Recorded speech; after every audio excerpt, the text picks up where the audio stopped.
Hey guys, what is up? Super K-Man Rocks here, and I am here for my LCK Week 2 overview and analysis video, and at the end, my updated power rankings. LCK has very quickly become one of the more up and down, I would say, regions to watch over the course of this year. A lot of games that kind of go exactly as expected, and a lot of blowouts, if I'm being entirely honest. LCK and LCS have both kind of been in that conversation. Also, if you notice my voice is a little bit different, I do apologize. These videos are definitely taking their toll in terms of the vocal quality, and so I've been trying to cut out as many of the, voice cracks and whatever as I can here, but I'm just gonna go ahead and move it through. So if my voice is a little bit lower, if the audio is maybe a little bit lower, I apologize. I'm gonna try and bump it up in post, but thank you for bearing with me through it. But of course, if you are excited, let me know down in the comment section below. What did you think was gonna happen in Week 2 here of the LCK? Did any teams overperform your expectations? Did any teams underperform your expectations? I'd love to hear you guys' thoughts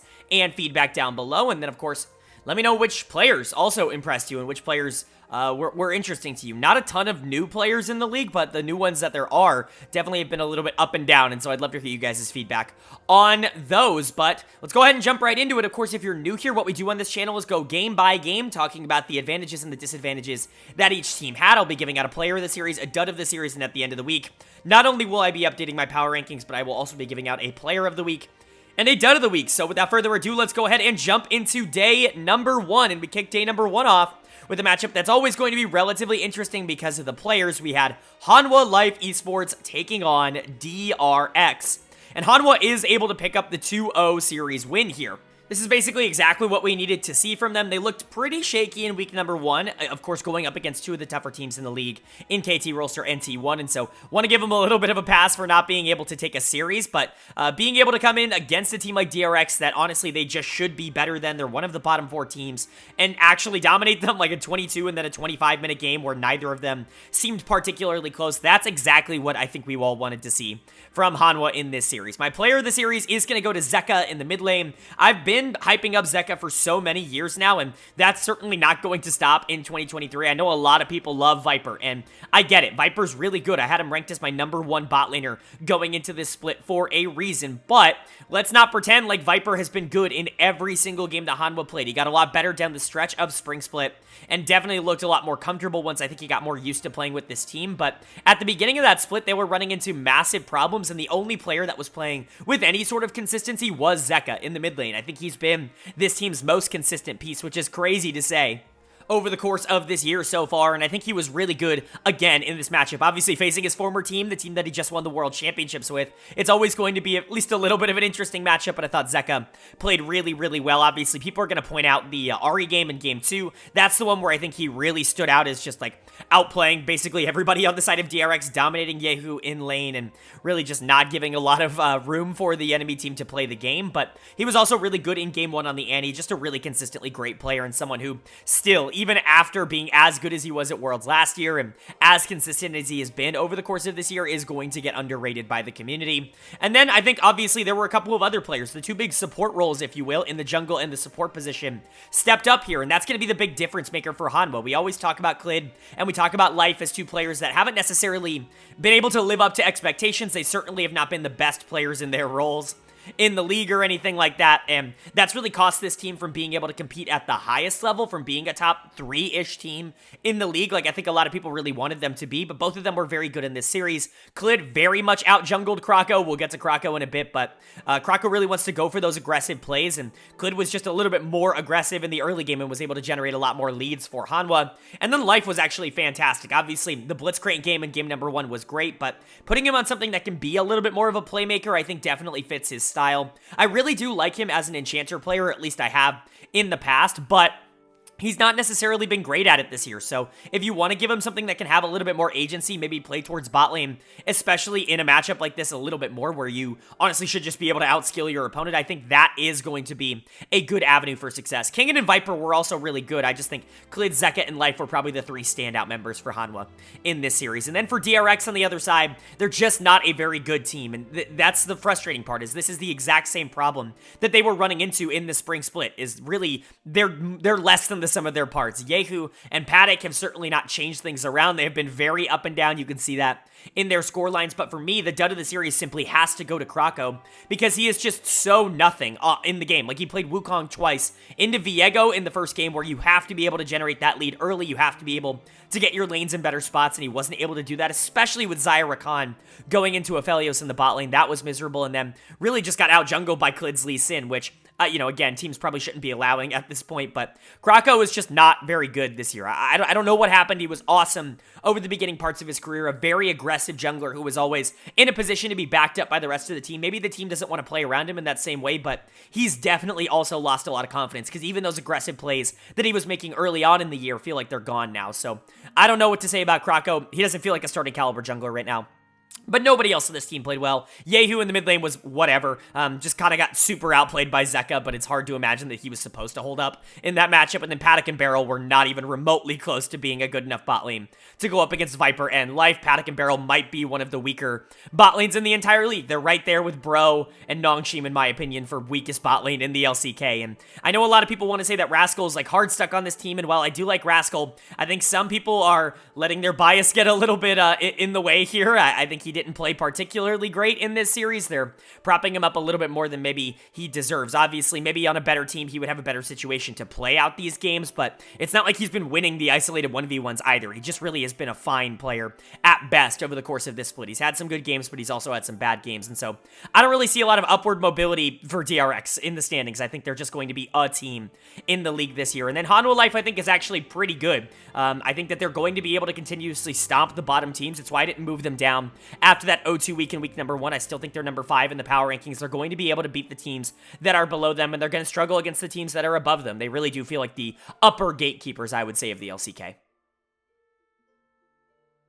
Then moving on to our second series of day number 1 here, and it's a battle between two undefeated teams. From week number 1, we had Gen.G taking on the Kwangdong Freecs, and Gen.G does still prove that they are the better team in the series. Although it wasn't perfect from them, wasn't nearly as, I would say, dominant as we had our first series be, but, you know, game 2 was still pretty damn good, and honestly, the main members of this Gen.G team were definitely stepping up when they needed them. It was just a little bit of up and down in the top lane, which we will, of course, get to. My player of the series, this one was actually kind of difficult, but I ended up going with Paze in the bot lane on the Aphelios because he really was the main damage dealer of this series. As good as Peanut was, and we're going to talk about Peanut, both of them probably deserve player of the series, but Paze was probably the one that was the most noticeable. The 2 games of Aphelios were absolutely terrific. Talked about him a lot last week and said how frustrated I was that it felt like a lot of his accolades and a lot of his growth as a player in terms of consistency and what he's able to do have been overshadowed by the fact that he's really good at Zeri. Well, it's not just Zeri that makes Paze really good. He's just a really, really good player, and he showed that off again in this series. We could be seeing a complete breakout from him in terms of like a potential MVP split if things continue to go this way. Gen.G have looked relatively unstoppable, and Paze has been a big reason why. They have put a lot of resources into making sure that he can carry a lot of their games early on in the split here, and he has rewarded them with basically no screw-ups. He has been about as perfect as you need him to be as an AD carry, and when you've got that kind of player on your team, you're always going to have at least a decent chance of being able to win games. But like I said, Peanut was also really good for this Gen.G team, especially in that game number 2 on the Kindred, although he was really good in both games. Youngjae really hasn't been bad. I don't want it to seem like that. He's just one of those players that I think is fine, is good enough to be able to win with, but probably isn't going to carry you across the finish line. But Peanut made him look like absolute garbage in this series, if I'm being honest, and this is why I still rank Peanut as highly as I do. I know so many people want to give up on him every single year. He's got a very similar kind of disposition to players like Tarzan and players like Karsa, where because he's not necessarily a carry-oriented style jungler, or at least that's not his main primary, role on this team in particular, he's not really looked at as like this big superstar because he doesn't have those big pop-off moments. But game to game, there are almost no junglers in the world that are even half as consistent as Peanut is. Like, that's really just what you have. Yes, he's going to have some moments here and there that look not good, but like you give me 30 games of Peanut, 28 or 29 of those are going to be very good games, and there's almost no other jungler in the world who's going to be able to say that, and so he continues to be a really big deal. Delight and Chovy were also really good. Unfortunately, we do have to talk about Doran in the top lane, who was not started out Spring Split all that hot. Up until this point, he was definitely the worst top laner in this game, ended up getting solo killed in that top lane matchup by Dudu, who we'll get to has actually been fantastic to start the split. He was my player of the week, not just my player of the series in week 1, so really good stuff for Dudu, but Doran was not good in this series, and that might be something to keep in mind, but this is always a player that has stepped up. I would say the bigger the lights are. I think the regular season has never really been his cup of tea. Not necessarily that he underperforms, but rather I think he saves his best games for the playoffs and for the ones that really matter, and so I'm not going to freak out, I'm not going to worry, especially because he's really not the focal point of this team. He can lose in the top lane, and this team's probably going to win enough on the other parts of the map to be able to make up for him, but it's certainly something to keep in mind that he wasn't all that great in this series, but Paze and Peanut definitely the main carries and more than enough to push Gen.G across. And then KDF, they still look okay. Like I said, Dudu actually looks great up in the top lane. He has easily been this team's best player for quite a while now. I know people really like Bulldog, and there is a lot of good that Bulldog does for this team, and he's a really talented player, but, you know, I've been seeing some, like, faker comparisons, and that's just absurd. Not to say that he can't maybe get, like, a little bit close to that, but to pretend like he's the next up-and-coming #1 LCK mid laner for, you know, for 100%, like, no questions asked, that's a little bit rich for my taste, because he still is getting bodied a little bit by the best mid laners in the region. He obviously can still get there, but him and Paze, I think, are, you know, very good kind of counterparts in that regard, where Paze, I think, is just so further along than what Bulldog is, even if both of them have really high potential. And then the bot lane really just did not hold up. Taiyun's gonna get my dud of the series. We were kind of a little bit more feeling this bot lane, I would say, last week, where it was like, okay, well, Taiyun actually playing relatively well. June was back in the support position, and he was playing better after he got benched at the end of last split, but it turns out maybe they were just playing some bad teams, because now they go into a really good bot lane and they get absolutely floored. Again, the Jhin pick not necessarily working, not just for them, but basically for anybody across the world right now, and, you know, I don't think this bot lane's very good. I think you can make a real case that they're right down there with some of the worst bot lanes in the entire league, just like they were in spring. You know, maybe they can have some growth. Taiyun can be relatively hit or miss, but it really has been mostly miss over the course of this year so far. So KDF picking up their first loss, again, not particularly surprising. Gen.G is a very good team, but at least their top side is still performing well. And then Gen.G really looking good. If Peanut and Paze can play like this, if Chovy is a secondary carry on this team, that should go to show you just how strong they are at the current moment, and they beat T1 for a reason. They're going to stay #1 until they prove otherwise. And then moving on to day number 2 now. We kick day 2 off with a battle between two teams that are in the top 6. We had T1 taking on Liiv SANDBOX, and T1 is able to get the job done. This is actually a pretty comparable series to what we just saw between Gen.G and KDF, where it really felt like, you know, maybe there are some ups and downs that we see from the team that should be winning, but then game number 2 came around, and a lot of those doubts ended up getting washed away with a lot more clean performances. I wouldn't say that it was quite as clean as Gen.G's win over KDF in the previous series, but T1 still looking relatively good and a nice bounce back from their loss at the end of last week. My player of the series is going to go to Gumayushi in the bot lane. People are really going to be talking about the Nilah pick, and rightfully so. Nilah's a lot of fun to watch. Her and Samira get compared very often for good reason. They're very similar picks, and typically speaking, it's just going to be whichever one is stronger in the current meta that, you know, teams are more willing to pull out, but this goes to show my example of kind of what I was talking about last week. I know I used last week's LCK video to kind of go on a little bit of a rant talking about how Zeri wasn't nearly as strong as people make her out to be. It's the setup for Zeri and the fact that you still need to be a really good player. Basically, what she does is give great players everything they need to be great. And I stand by that. I still think that there are stronger picks in the game than Zeri right now. I think Yuumi is stronger. I think K'Sante is stronger. Those are the things that I really see as, like, major issues. I think Zeri can be beat, which we have seen a lot over the course of this year. But this is really, I think, a great example of that. If you go for something that can really punish her in the early to mid game, if you go for something that can just get on top of her and not really allow her to do all of the escapey things that she likes to do, then, you know, you're going to be able to deal with her relatively efficiently, especially if you're the better bot laner. which Gumayushi was in this series. So really good stuff. Obviously, he's mostly going to be getting this player of the series for that game number 2 on the Nila, where he really did pop off, was dealing a ridiculous amount of damage. That champion can be quite fun to watch at the pro level, but he was still really good on the Aphelios in game number 1 as well. He's just a really good player. I know people like to overlook Guma. They like to say he's the weak link of T1. It's just not true. Gumayushi is one of the most talented AD carries in the world by a large margin, and he's proven that basically every opportunity he's had to actually step up and be the main carry. Keria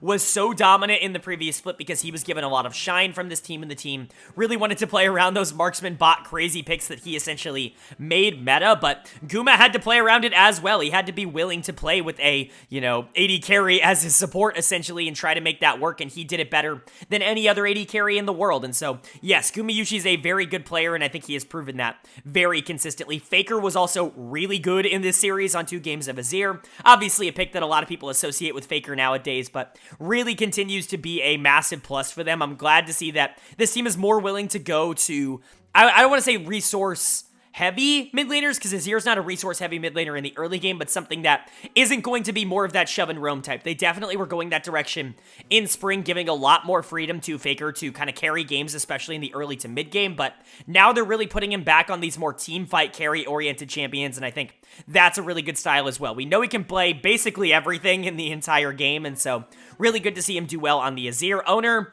some ups and downs. That's really the one player that you're going to be looking at on the side of T1 and saying, well, you almost threw the series, and so at least he didn't, but a couple of really awful plays. The Sion jungle is just very up and down, and we've seen a lot of junglers be able to take advantage of some of the mistakes that champion really just inherently has and inherently will make, and I think Owner didn't really do a great job of making it seem a lot stronger than it is. He made quite a few mistakes of his own. That gank top lane was pretty miserable and one of the single worst ganks I've ever seen, and so there are still some up and down moments, I would say, from Owner in this series, but Guma, Keria, Faker, definitely the standout members. And I thought Zeus was good as well. Definitely in the isolated 1v1 was better than Bertle. And so T1 definitely the better team, but some hiccups coming into the jungle that made it a little bit closer. As for SANDBOX, this is not a particularly surprising outcome. Couple of good things to take away. Teddy was dealing damage on the Zeri, was definitely still in the game, but really not a lot that he could do, especially towards the back half of game number 2. A lot of the advantages that he was able to generate to keep games close were in game number 1.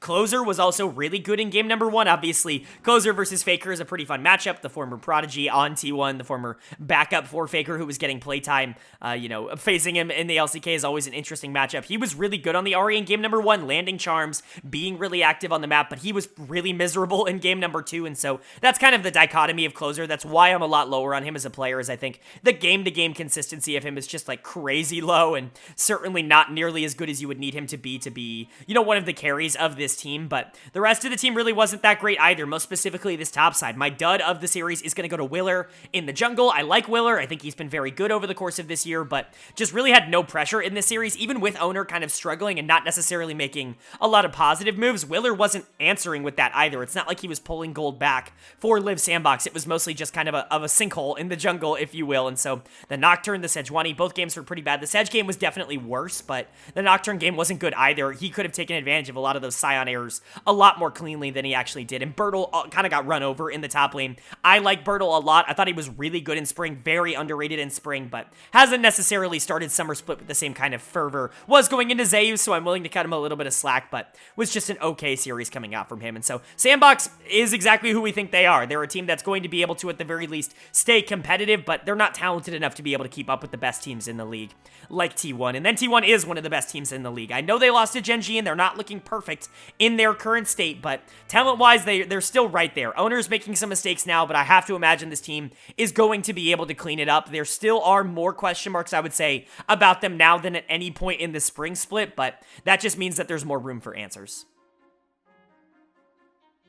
And then moving on to our second series of day number 2, and we get certainly our biggest upset of the year so far in the LCK as we saw Dplus KIA taking on OK BRION, and of course Bro won. Of course Bro was going to be able to win this series. I think you can probably go back in LCK history for as long as both of these orgs have been in the LCK. You know, this year, last year, the year before that, I think 4 years in a row now, Bro has taken a series off of Damwon for no reason, essentially. It just happens once every single year, and almost certainly it's an upset every single time, and that was again the case here. So I hate to say it, but I'm really not all that surprised. This is just a matchup between orgs that has almost always been much more interesting than it really has any right to be, and longtime LCK fans are definitely familiar with that. But credit to Bro for picking up their first win of the year. Unfortunate for DK to get their first loss of the year, and there's definitely a couple of unfortunate things that we're going to talk about, but 2 substitutions to first cover in this series. First of all, for Bro, Ivory is coming into play for Karis. This is something that I talked about in my video last week, except I also thought that Effort was being subbed out. It seemed like both Karis and Effort were moving down to the Challengers League, but it seems that just Karis was. Not exactly sure why you're not moving Effort down. He's just not a player that's capable of playing at this level. Maybe you don't trust your Challengers League support, but I feel like anybody at this point would be better than Effort. There's not a lot of upside with him. And, you know, Ivory came in and he wasn't perfect in this series. Definitely some ups and downs, but he had to play against Showmaker in his first ever LCK series, so not exactly the easiest challenge in the world, and I think he did fine enough. But on the side of DK, Deft actually contracted COVID, so he wasn't going to be able to play this week. So Rahel came in and played AD carry. He's a relatively hyped up AD carry, I should say, in the Challengers League. Of course, DK have a fantastic Challengers League team.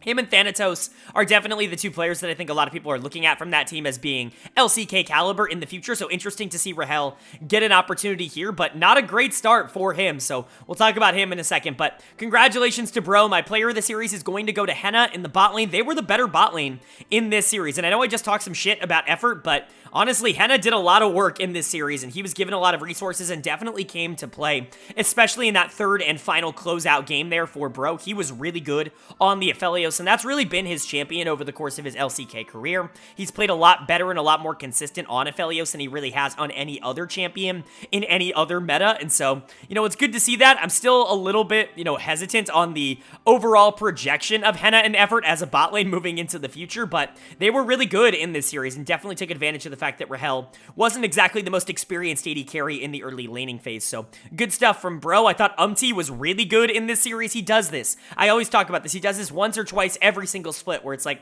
hey, you remember why I have an LCK spot? Here it is. And then the rest of the split, he's just like super average at best. And so I expect that to be very similar here. The same thing happened in spring when this team went, I believe, 3-0 to start off the spring split. Maybe it was only 2-0, but he was phenomenal through their first couple of games and then just went back to being I expect that to happen again here, but you got to give him a lot of credit. He honestly out-jungled Canyon towards the back half of the series, which is certainly not an easy task, so big credit to him. And then Lord Morgan was also really good in the top lane, was definitely better than Kana on the other side of this map, got Renekton in 2 games, and those were his worst 2 games of the series. His Jax game in game 2 was very standout. He got a very good matchup playing into the Renekton in that one, and clearly he knows the matchup very well. You know, sometimes he's made fun of for being a little bit of a Renekton one-trick, but basically everybody on Bro stepped up. Like I said, Ivory probably had the least amount to do in this team, but that's a good thing overall for Bro. They were able to play around their more experienced members, and they were able to play around their win conditions. As for DK on the other side, certainly not the loss that you really wanted to have here, but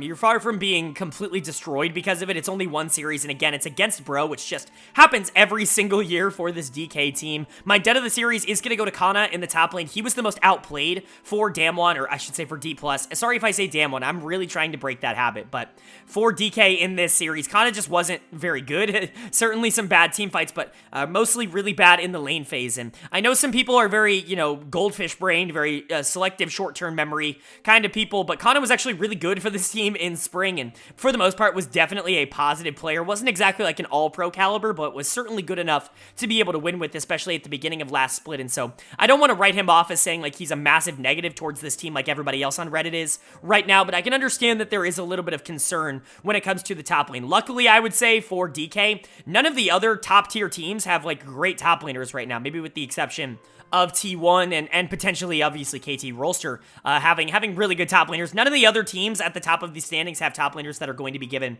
a crazy amount of resources where you're really going to have to sturdy up if you want to get better. It really isn't that in the league right now, so you're allowed to be, you're allowed to have a little bit of a weaker top side, I would say, than most other teams, but Canyon was really good in game number 1 and then got out-jungled in the final 2 games of the series. Rahel and Kellen looked okay in the game, but certainly weren't dominant in that same kind of way that Deft and Kellen had been. It's unfortunate that this is where Rahel ends up getting his debut, and I know a lot of people are really excited about him, but he was just okay, I would say, at the start of this series or at the start of his career, and then Showmaker was fine in the mid lane. Pulling out the Corki is honestly reprehensible. That champion is completely unplayable at the current moment, but, it is what it is. We continue to see things like the Scion in the jungle not be particularly good. We've really never seen it be particularly good at the pro level. It's going to be interesting to see if that pick continues to rise in popularity or if the poor results end up dissuading people from going to it in the future. But DK did take the loss, and you gotta say, you're a little bit concerned about it, but unless they show this to be a little bit of a pattern for them, I'm not going to take this loss too seriously. They haven't looked great to start this split, but there is still a lot of things that they do right, and it's not like the LCK's bottom tier teams are making any sort of case to remove them from anywhere near the top 6. And then for Bro on the other side, this was a good win. I mean, they still might be the worst team in the entire league. They certainly were in week number 1, but showing that they are able to take down teams when they're not necessarily playing at the highest level, I think is a really good thing to see. So hopefully Bro can keep it up. They were a lot of fun to watch here. And then moving on to day number 3 now. We are midweek, and to kick off our action midweek, we had a matchup between NS RedForce and Gen.G that Gen.G was able to take care of. And again, this is exactly what we want to see. We want to see the best and most consistent team in the region up until this point, this split, dominate some of the bottom tier teams, which is unfortunately just what NS is. There were some good moments in this series, but certainly none that were put together, and really this was just kind of a skill gap coming out from Gen.G. They were the better team of these two in terms of mechanics, and so they were the better team in terms of being able to actually win the game. It really is crazy how simple that can be when there is this big of a difference in terms of player quality. But let's go ahead and go over it. My player of the series is going to go to Chovy in the mid lane. Continues to be really big for this team. We talked about Pays and Peanut being a really big deal early on in the week. Of course, Chovy is still here. It's not like he's disappeared into the void or anything like that. That Azir game in game number 2 was really fun to watch, and that's really cool to see. I remember not too long ago the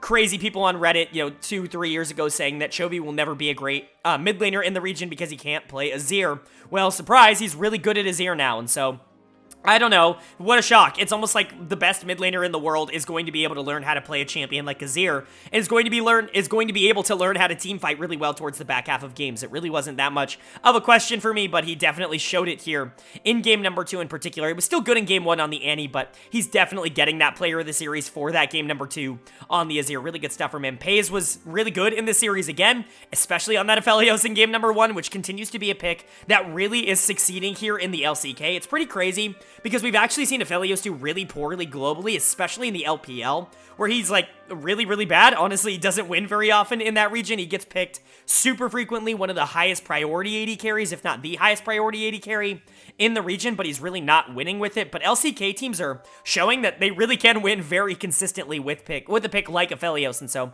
interesting. Maybe it's a playstyle difference. Maybe it's just the way that the leagues work. LCK is quite a bit slower in terms of pacing, and so maybe Aphelios has more time to hit those power spikes than he would in a region like the LPL, where something like, Xayah is going to be a little bit stronger, and so definitely an interesting thing there. But Pays pilots his champion at a very high level, and he continues to be good. Delight continues to be good as well. I know I don't bring him up all that much, but that's mostly because Pays is the one that looks very cool, is very flashy, definitely stands out a little bit more in that bot lane, but Delight has definitely made him look even better, I would say, especially in this this summer split, where I think he's looked a lot better. And then Peanut was great again. Sylvie was actually pretty good in game number 1. We'll get to that, but he was really miserable in game number 2, and that was because Peanut really took over the game on that Vi, especially in terms of the macro, and so good stuff for Gen.G overall. They feel like a very complete team, and in this series, honestly, never really felt all that up in the air. And then for NS on the other side, they're just okay, right? They're just an okay team. There really isn't a lot of good or bad to say about them. They were able to pick up a win against a struggling Brion team last week, but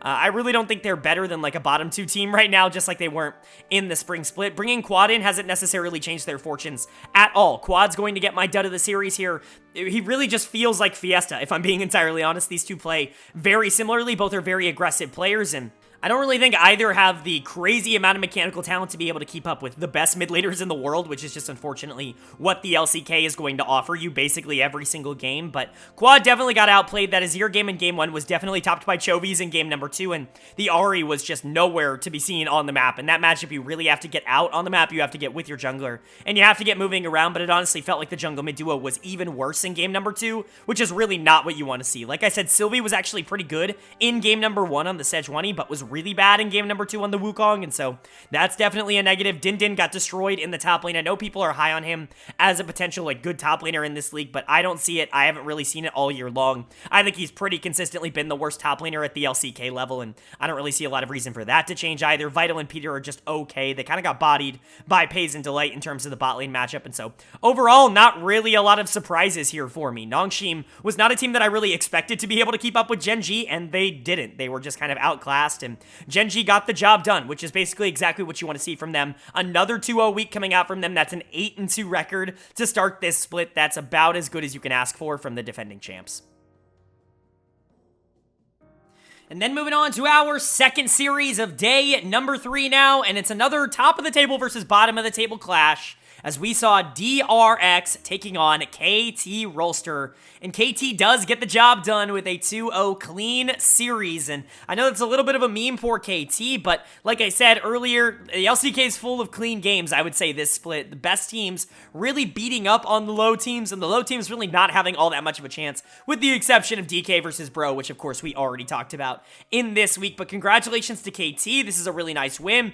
Everybody on this team looked like an absolute superstar in this series, especially the top side of the map, but Aiming and Lehens also looked good as well. It was just very much a top side focused game and a game plan coming out from KT Rolster that I think they executed on incredibly well. My player of the series is going to go to BDD in the mid lane. This was actually a pretty rough one to have to choose from, because I think Cuz also played really fantastic on the Sejuani throughout this entire series, and you can also give a lot of credit to Keen in the top lane, who I think also played really well. But for me, BDD was probably the standout member in terms of what he was able to create in terms of pressure on the map, and that's what that Talia pick really is going to be used for. It's used to not dominate the early laning phase, although it can, and honestly we kind of saw it do that in that game number 2, but really what it's used for is shoving and getting out on the map and trying to assist your jungler, and that was really kind of the theme of this KT Rolster game, was Cuz and BDD forming up into a really nice team and being able to take over the map, being able to control the tempo of the game, and really shutting down everything that DRX wanted to do, especially coming out of that jungle position, basically no matter who was playing in that role. And so, very good stuff from BDD. I know people say that he's a 1 or a 2 or a 3 trick, but at this point, clearly that's not the case. You can't even name on one hand the amount of champions that he plays at a very high level. That's just where he's at. So yes, I believe in BDD. He was great in the spring split, an MVP finalist for me, and he continues to be really good so far in summer. But Cuz, like I said, was also great on the Sedge, just setting everything up for the rest of this team, whether that was Keen on the Renekton, who those two formed a really dynamic duo in this game and in this series, or it was the bot lane. You know, Aiming and Lehens still were really strong. It was just a lot of Lehens actually setting up. We got the Renata in game number 1, the Nautilus in game number 2. Lehens is still one of the best supports in the entire world, and he did show it again here on KT Rolster. He really turned around, I think, his mental on Gen.G last year, and it's really good to see that that has carried over now that he's left that system as well. He had always been someone who had been relatively up and down. He is almost certainly just an up now, someone who has been very consistent over the past 2 years, so really good to see that. But KT just dominated. They were the better team, and it was by a considerable margin. And then for DRX on the other side, they're just not very good. A lot of things are going wrong for this team. That's an 0-4 start for them, and it's a 1-8 start, which is just as bad. Like, that's just as scary. This jungle position is an absolute black hole for them. Krako is going to get my dud of the series again, but he only played in game number 1 on that volley bear. He was just really, really bad in that game number 1, gave over so much pressure to the side of Cuz, who out-jungled him into oblivion, so much so that he ended up getting benched for game number 2. Juhan came in and honestly wasn't all that much better. Like, did make some plays on the Kindred. I believe he had every single kill for the team in game number 2, which is good, but he also was dying way more than he should, was stepping up and playing a lot more aggressive than he really had any right to do, considering the fact that his lanes were losing so hard. And so, yeah, I do think Juhan is the right play here in terms of which jungler to continue to go with, but it really doesn't feel like you have a great option. I know that there are a lot of people that are like, Juhan has only looked good for DRX. Well, he didn't look good last split when he was subbed in. That is certainly not the case. And so there is definitely some question marks, but at this point, I think you have to realize that Krako is just not going to mesh with this team. Whether or not he's a good player or not, we're going to have to see that probably in future years, because this year is just not going to work. Clearly, he's not working with the players that are on this team, and I think at this point it would be best to just cut your losses and go for Juhan, but the rest of this team is also losing. Rascal got bodied in the top lane matchup. Funny how when Rascal gets absolutely destroyed, absolutely no one brings it up because they really like him a lot, and that's fine. Like, I like Rascal as well, but you gotta mention the fact that he just got absolutely destroyed in the isolated 1v1s. I get that Renekton is a tough matchup to play into, but you gotta be able to at the very least survive that matchup, and Rascal did not. He was super far down, and Keen was so much better than him in this series that it was actually pretty laughable. And then Paddock and Beryl just continue to not really be all that great, especially in the isolated 2v2. They're very weak in laning phase. Paddock has shown some interesting things in team fights in terms of aggression, but really has not shown any ability to get there with any sort of consistency. Yeho, which I think is technically how you pronounce it, is fine. He's okay in the mid lane. Not a disaster. Probably, honestly, the most consistent player on this team, but that really doesn't say a whole lot. He really hasn't been all that good. This DRX team is just in complete freefall mode, and honestly, they might be the single worst team in the entire league right now. And then for KT, they look good. They are a top 3 team, just like we kind of thought they would be. They lost to T1, which is a very tough matchup to have so early on in the split, but they've rebounded well, and hopefully they can close off this week number 2 with a pretty nice week. And then moving on to our first series of day number 4 now. We're getting towards the back half of this week. We had a matchup between Hanwha Liiv Esports and the Kwangdong Freecs that HLE was able to take in 2 games. Good stuff from them. I think we all really wanted to see some more consistency coming out of this team, especially after week 1 was a little bit unfortunate for them, and honestly, we kind of got it this week. They looked pretty good. They're going to be 2-2 after the first 2 weeks of the season, which isn't really as bad as it could be considering they played 2 of the top 3 teams in the league at this point, but really, I do wish that they weren't the exact same team that we all kind of thought they were in spring, because really, that's where I'm at now, is it feels like they are the exact same team that we all thought they were in spring, which is a good team that is going to consistently be able to beat some of the lower teams in the league, although we'll talk about game 2 in a second. They really probably shouldn't have won that game had they been going up against a team that knew what they were supposed to do there, but they're a team that I think can relatively beat the bottom 4 and is always going to struggle consistently beating anyone in the top 4 or 5 or 6, and so that's definitely an unfortunate side effect of where Hanwha Life is at, but at least they are able to take care of business in the matchups that they're supposed to win. My player of the series is going to go to Viper in the bot lane. Really good series coming out from him when you can enable that Aphelios. We've talked about him all week long. That champion was incredibly strong in week 2 just in general when you're able to make sure that he is in a good spot and when he's able to take over a lot of the late game team fights. It doesn't really matter what kind of lead the enemy has, which we'll talk about. KDF had a massive lead in game number 2, and Hanwha was just a better team fighting team. They knew where they were supposed to be. They were able to get objectives a lot cleaner, and Viper was the best team fighter in the game, and so they were able to come out on top in that one. You got to give a lot of credit to the player. Again, we've seen what happens when Aphelios is played not optimally. Not to say that the LPL has bad AD carries or anything like that, but obviously they just don't play him at that same level. The LCK seems to really prefer him as an AD carry. They always have, and that is definitely still the case. Viper made him look absolutely broken in this series, and I imagine that that champion is still going to look strong for the rest of the split, but Zeka continues to be strong, got 2 of his most influential champions in the Yone and the Akali, although the Akali wasn't particularly great in game number 2, certainly some mistakes, definitely made up for it towards the back half of the game, but the early game coming out from Zeka, certainly not great, but he was definitely the better mid laner in this series. We'll talk about Bulldog in a bit, but he was just making mistakes left and right, and Zeka did a good job, I think, of capitalizing on a lot of those mistakes. It's always good to see Klid have a good series, and honestly, he had a good week in general. He often plays really well against teams that he is just better than, and junglers that he's just better than, and Youngjae, I think, definitely falls into that category. And Life, I think, also had a much better week than he's had in a very long time. Viper and Life definitely felt good this week again, against worse competition, though, so I don't want to overreact. But Hanwha looking good, and certainly a team that I think you can look at and say, like, okay, well, they probably should be at least a top 4, top 5 team if they're able to beat a lot of teams like KDF this handily. But for KDF, you had some moments in here that made this team look good. You really should have won game number 2. There were so many opportunities. I think Dudu continues to be really good. I know his scoreline doesn't necessarily look great, but he was the better top laner in the isolated 1v1s, playing Renekton both games, and honestly, he was decently influential throughout the end of game number 2. It just wasn't going to be enough. But man, this dude, I know I kind of get on Reddit's case for being like, oh, X player is elo held, and they absolutely deserve a top team.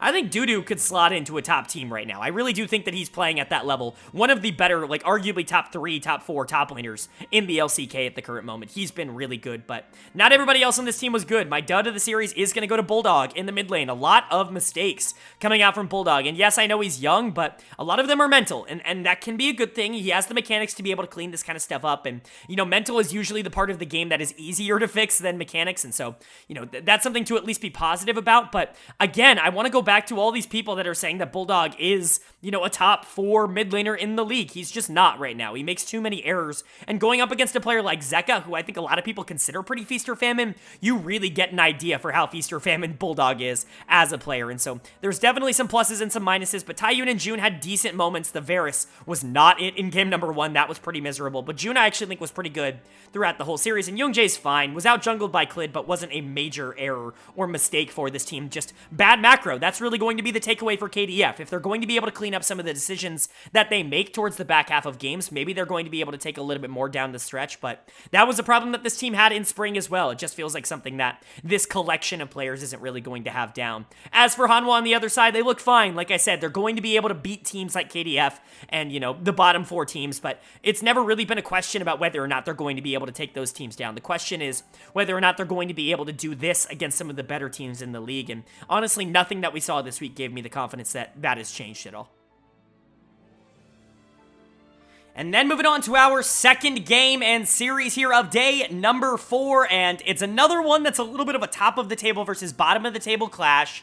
We had OK BRION taking on T1, and T1 is able to get the job done. Again, not a lot of craziness here in the LCK this week, but Bro was definitely a part of some earlier in the week. Probably the most intriguing thing that happened in week number 2. T1 kind of shutting that down, though, in their second series of the week. Just good stuff overall from T1. Pretty much everything you wanted to see out of this team and more. There still are definitely some concerns, but I think fans are pointing towards things that aren't necessarily as big a deal as they're getting credit for, quite frankly. I think that, you know, teams are going to make mistakes. Even the best teams in the world, game to game, make a few errors here and there. It's just about how you're able to, you know, capitalize on those mistakes and be able to make sure that you're making less than the opponent. And so I don't want to overreact to some decisions and some mistakes that maybe some of the players on T1 have made over the course of this week. What I do want to do is praise a lot of the players that have been essentially perfect for this team across this split so far. That's going to be the bot side of this map, starting, of course, with my player of the series in Faker. Faker is awesome. He's super good. He's playing some of the best League that he's played in a very long time. You know, we're talking about Faker as somebody who was kind of on the downswing going into 2023. Not in like a way where he was, you know, like an awful player, or certainly not a top, you know, he was a top 10 player in the world still. But top 10 really wasn't what Faker was over the course of his prime, right? He was top 1. Top 3 ranked probably at worst at times. But it really did feel like the days of Faker carrying a team to Worlds and carrying them in the LCK were kind of behind us, but 2023 has been basically the exact opposite of that. As good as the rest of this team was, Faker, in my opinion, was phenomenal over the course of 2023. Keria was my MVP, but Faker was second in my MVP voting. It's not like he was super far behind. He was the dynamic carry for this team if you didn't want to count Keria in that support position, and he's really continued to follow that up here in the summer split so far. Azir, Jace, both games this series were really, really good coming out from him. Obviously not going into the toughest of competitions in Ivory on the other side, who debuted this week and has never played at the LCK level and had to play against Showmaker and Faker as his 2 first opponents in the LCK, which, by the way, is just like such a ridiculously brutal thing to do to a new player, but he wasn't going to be able to stand up to this, and Faker knew that, so he was able to take advantage of that mid lane matchup and really come out on top. But Guma and Keria have arguably been the 2 most consistent players across the entire LCK. I mean, obviously, Gen.G in general are probably up there, Pays, Chovy, Peanut especially, but Guma and Keria have been absolutely ridiculous over the course of this year. They never really lose lane, and that's because they're so dominant in the early 2v2, but Guma is genuinely one of the best mid-game AD carries in the entire world, and he continues to prove that. They finally opened up Pandora's box as well. They finally picked Guma Zeri in the bot lane, and he really has not played this champion all that much, which is pretty insane to say considering how long she's been meta, but T1 really has not prioritized a champion like Zeri. They don't like champions that really are just there to pop off in teamfights. That's not really the style that T1 likes to play their bot lane for, and so I think they've been a little bit more hesitant to go that direction, but when you've got Renekton and Jace, you do need a little bit of teamfight power, and I think they were willing to go for Zeri in that, you know, little margin of error there, and Guma was fantastic in this series for T1. KIA continues to be an absolute monster, especially on that recon. In game number 1, he's just so good at those engages. People forget, it's not just like a marksman meta thing that KIA does at a high level. He's the best support in the world on basically everything. Nami, Lulu, Rakan, Caitlyn, Varus, whatever. Whatever you ask him to do, he's going to do at a crazy high level, and he continued to do that here. People are a little bit concerned about Owner, but I'm not. He's always been more of an aggressive player, somebody who's going to take risks to try and get his team ahead, and he was doing that in this game. Some of them worked and some of them didn't, and that's kind of what Owner is. I'm not going to freak out and, overreact to some of the mistakes that he's been making. He's still a really good player. Zeus has been great on the top side. T1 is just clicking. Outside of the Gen.G series, they've looked really, really good. Bro on the other side, this is more of what I think we expected from Brion than what we got in the DK series. This is a lot more, I think, towards their speed. Dud of the series for me is going to go to Ivory in the mid lane. Like I said earlier, an absolute travesty that this guy's first 2 series in the LCK are against Showmaker and Faker. Like, that is an unbelievable way to start your LCK career, but really there are no easy mid lane series in the LCK, so I guess it's getting thrown to the wolves fast, but he just unfortunately wasn't able to hold up. Faker was significantly better than him in this series. Still want to give him a little bit more time, want to see how he does against some of the more middle tier LCK mid laners, but going up against the best was probably just a little bit too much for him in his debut. Everybody else was also pretty bad. Morgan in particular in the top lane got absolutely slaughtered in a lot of these team fights, was just going down immediately, was trying to frontline on the Gnar in game number 2 and had no tank stats, so he just died instantly. You know, Morgan's gonna have games like this, especially when the rest of the team isn't winning. There's not really a lot he can do. Definitely returned to form. He wasn't awful in this game. There were actually some decent moments, but, you know, this is what I was saying earlier. He's gonna have a couple of really good games every split, and then the rest of the games are gonna just be meh at best, and that's really who he is as a player. And then Hanwha and Effort were just not very good, not able to keep up with Guma and KIA, which again is not particularly surprising, but certainly good to see after they had a pretty fantastic series against DK earlier on in the week. And so for Bro, I think this is much more up their speed. I'm certainly not going to say that they're a disaster of a team, but it's going to take a lot more than that one random win over DK to convince me that this team is anything other than a bottom feeder. And then for T1 on the other side, they are also exactly who we thought they were. They were a very good team that was able to dominate a really bad team. This is what you want to see, and continues the trend here in week number 2. And then moving on to our 5th and final day here in the LCK in week number 2. We kicked off day number 5 with a matchup between Liiv SANDBOX and KT Rolster that KT was able to take in a 2-0 series win. Game number 1 was relatively close. There was some back and forth action. Couple of moments where it really felt like Liiv SANDBOX could stay in the game and keep things alive, but game 2 was not close at all. KT definitely kind of ran that one, and were definitely the better team across this entire series, and definitely deserved the win. I very much feel like I have to say, we called it a top 6 for a long time here in the LCK. I think it's starting to become 3 distinct tiers instead of 2, rather than it being a top 6 and a bottom 4. It very much feels right now like a top 3, a middle 3, and then a bottom 4 in the LCK, because Liiv SANDBOX, Hanwha Life, Dplus, they just don't seem to be on the same level as the top 3 teams in the league right now. Of course, KT being one of them, who are just significantly more consistent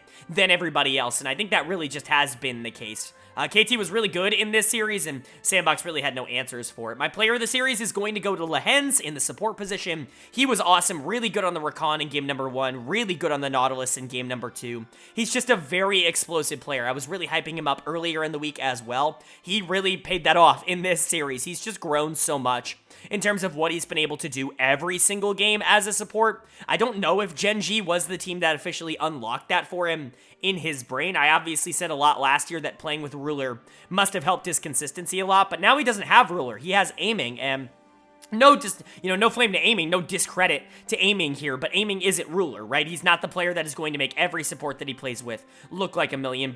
Lehens is going to have to, actually try and play a little bit more consistently, but honestly, he's been just as good as he was on Gen.G. Maybe he's not getting as much publicity because of it, because, obviously KT Rolster is not Gen.G, but he really has been just as good in that support position, and so that's a very encouraging trait, and he really was great. Aiming was also really good in this series, made a pretty crucial mistake in game number 1 to die mid lane for no reason that ended up keeping that game alive for SANDBOX, but outside of that, basically no errors across this whole series. All he really needed to be was backline damage. The team did a great job setting him up, and I think he followed through very well. Aiming is one of those players that is going to look really good on a good team, and I think that this is a really good team. Aiming is you know, he's going to raise his stock to kind of match the quality of the players that are around him, and I think that's a really good thing for KT Rolster here. Everybody else on the team was also good. People are looking at Keen being really strong in this series, and I think that was definitely the case. He was definitely the better top laner, especially in a lot of the late game team fights, which is not what you would expect in Renekton versus Ornn matchups. You wouldn't see the Renekton being more useful, but I think because Keen is the better player, he ended up being a lot more valuable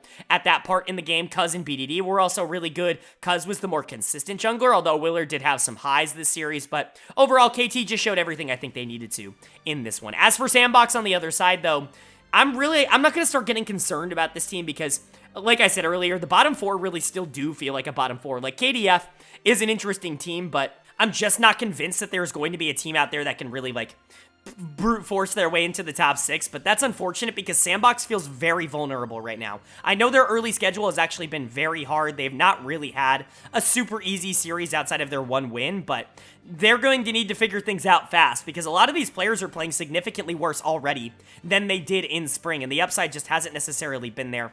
Most notably of those, in my opinion, is going to be top lane, and my dud of the series is going to go to Bertle. Just don't really like what I saw out of him in this series, and honestly, he's not been very good over the course of summer so far. I thought he was criminally underrated in the spring split. He was someone who nobody was talking about, and I thought was actually winning games for SANDBOX super consistently. His stats were terrific, and he backed it up on film. It wasn't just one or the other. He had both. That's why I thought he was an all-pro caliber top laner last split, but he really has not been that over the course of summer so far, so hopefully he can get back into form. I think that'll help SANDBOX a lot. Willer has been significantly more inconsistent. He'll have really high highs where he'll be able to generate a lot of gold mostly for himself and try to carry games, but he's also gotten caught out in positions where he really shouldn't be a lot this split so far, and so maybe clean up some of the mistakes. Closer's just a guy in the mid lane now. Kind of started that last split if we're being entirely honest, and I've always been a lot lower on Closer, but honestly, my take on Closer has aged incredibly well, I would say. Teddy is who we thought he was. He's the guy who's everything around him is going to be on fire, and he's going to be in the bot lane farming, because that's just kind of what he does, and Kale is just whatever, right? Like, he's a really good player, but there's only so much you can do on Lulu to try to salvage a completely lost game, right? There's really not a lot you can do in a situation like that, and so SANDBOX, like I said, feels very vulnerable right now. There are a lot of teams that I think could come in and really take that spot if they were to step up. Unfortunately, it doesn't feel like there are a lot of teams in the LCK towards the bottom of the standings that are ready to step up into that spot, but, you know, SANDBOX definitely needs to start getting their shit into gear or else things are going to get a little bit dicey for them.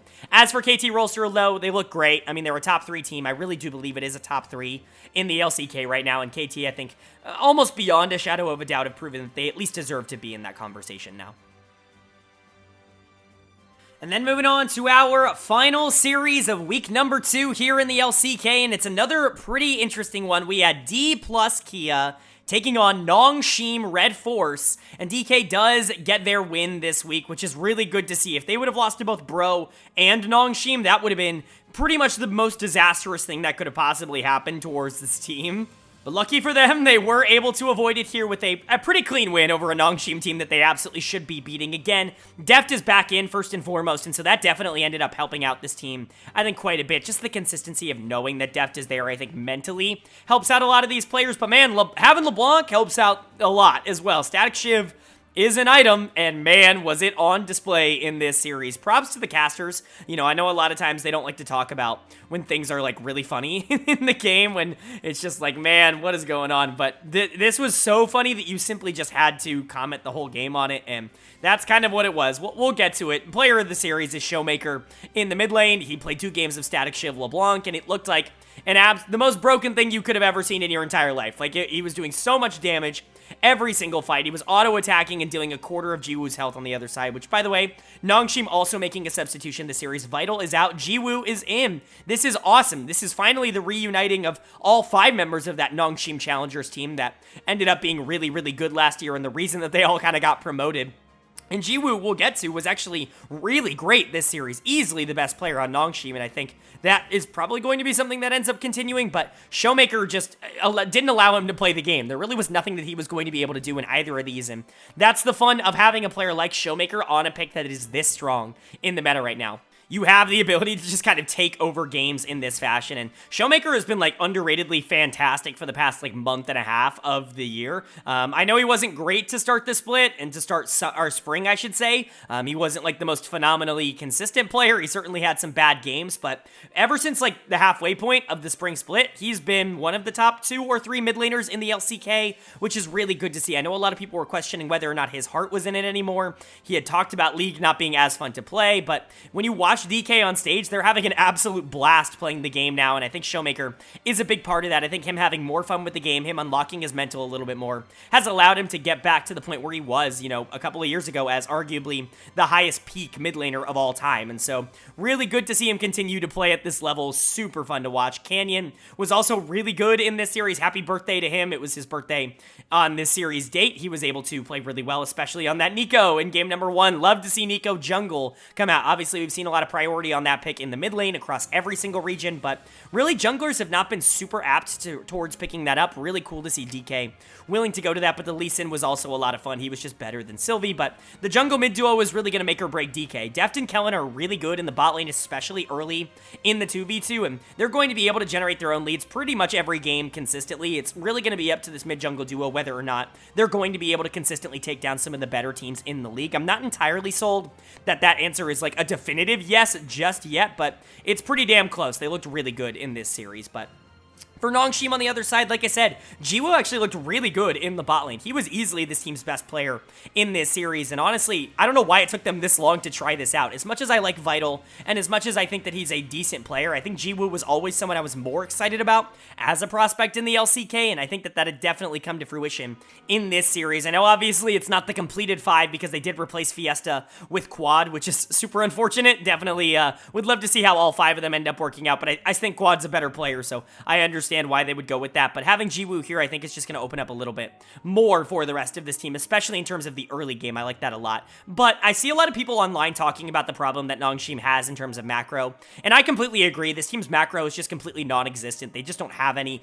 They're the worst mid-game team I've seen in a very long time. Like, they have below LCS level mid-games, and I don't really know what is causing that, but I also see a lot of people talking about it in the idea of, well, just let them play more games. They will get better. Young players get better at macro as they grow up. And yeah, that is kind of the case. The example I want to give, and the example I think a lot of people on social media give, is a player like Delight, who didn't really have very good macro on Bro, was consistently overextended, especially in the mid game, pretty much all the time, and was giving over leads to the enemy team. But he goes to Gen.G. He's able to clean it up because he has more experience, and now he's actually really good in the mid game. But Delight, would he have learned how to be good in the mid game just by playing games, or did playing with Peanut, did playing with Chovy, did playing with these players unlock that in him and kind of teach him how to play it? That's more of my theory. And so this idea and this rhetoric that I think is repeated a lot on social media of, okay, they're rookies, just give them time, they'll figure out macro. I don't agree with that. I think if you want them to figure out macro, you got to bring someone in that's going to be willing to teach them macro. That could be a player, that could be a coach, but it's got to be someone. You can't just throw 5 rookies onto a team and say, well, in a year and a half, they're going to know how to play the mid game. If no one teaches them how to play the mid game, they're not going to know how to play the mid game. And so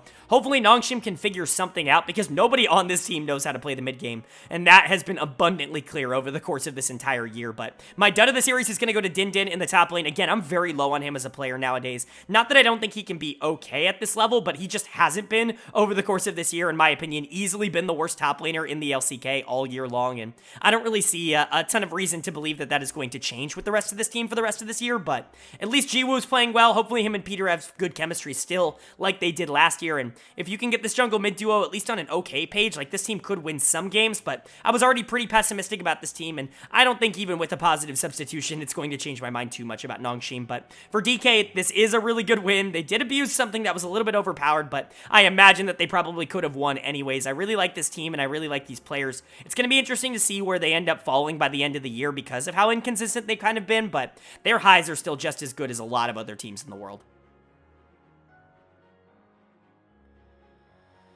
Alright, but that is going to do it for my LCK Week 2 overview and analysis of all 10 series. Up on the screen, you're going to see the updated standings after week number 2. Any ties will just be broken alphabetically, no favoritism trying to happen here. In your first column on the right, you're going to see the updated power rankings. In the second column, you're going to see how those have changed from last week to this week. We can go over the risers and the fallers, but mostly what I'm going to be doing here is justifying why there really aren't any risers and fallers. Of course, top 3 not changing, I don't think it's surprising. Gen.G, T1, KT feel like the top 3 in the league, but seeing DK at number 4 after losing to Bro might, make a lot of people mad. I think people are going to want to see them lower, but man, and this might be a take that comes back to bite me. I could absolutely see that being the case, but I just see DK figuring it out. I think this jungle mid duo is playing really well right now, and I trust this bot lane a lot, and quite frankly, I trust them more than Hanwha, because that's the team that would end up jumping up above them, but I really don't trust Hanwha all that much. I don't trust Klid, I don't trust Life.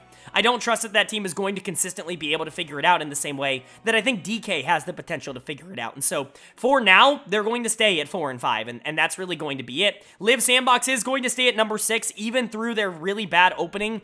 They really haven't started this split all that well, but KDF is coming for that crown. If they can beat them, when that series ends up happening, if KDF can prove that they're a top 6 team, that would be awesome, but it's just really hard to predict that when KDF really hasn't shown that they are that, especially this week, where they didn't look all that good. And then the bottom 3 are the only changes. Nongshim and Bro both jump up 1, even though both of them had very bad weeks, because DRX simply has to go down to number 10. They are the worst team in the LCK right now, and there is no disputing that. I'm hoping that they're going to be able to figure something out and get above this, position. Maybe Juhan staying in and getting more practice time with the team will help, but right now there is just nothing else to say other than this is the worst team in the LCK, and I don't think it's particularly close. And so those are my power rankings. Of course, let me know what you disagree with down below.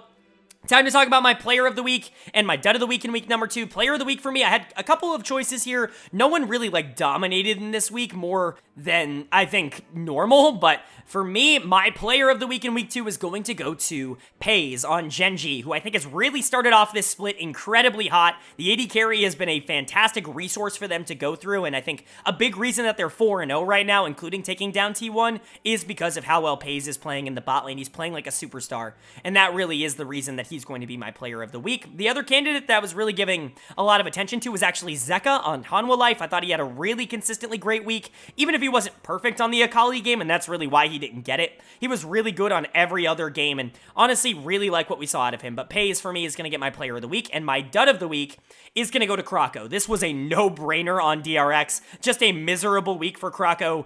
He got benched, and he absolutely deserved it.